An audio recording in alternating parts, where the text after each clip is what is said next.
நடிகை ஜெயலட்சுமி வீட்டில் தற்போது சோதனையானது நடைபெற்று வருகிறது. அதனை அண்மை செய்தியாக பார்க்கிறோம்.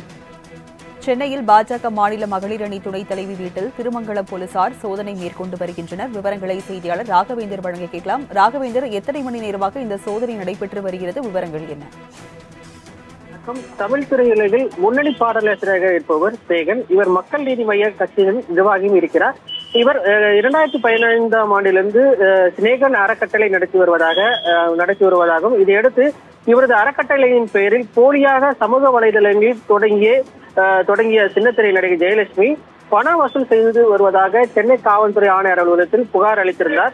கடந்த வருடம் இந்த புகாரின் அளித்த அடிப்படையில் கிட்டத்தட்ட அந்த பாஜக நிர்வாகியும் சின்னத்திரை நடிகையாக இருக்கக்கூடிய ஜெயலட்சுமி மீது 2 பிரிவுகளின் கீழ் திருமங்கலம் போலீசார் வழக்கு பதிவு செய்திருந்தனர்.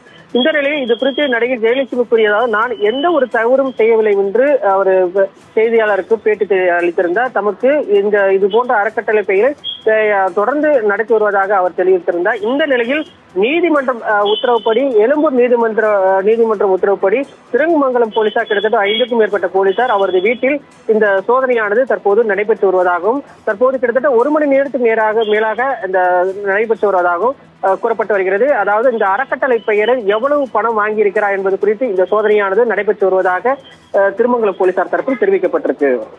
ராஜலட்சுமி, விவரங்களுக்கு நன்றி ராகவேந்தர்.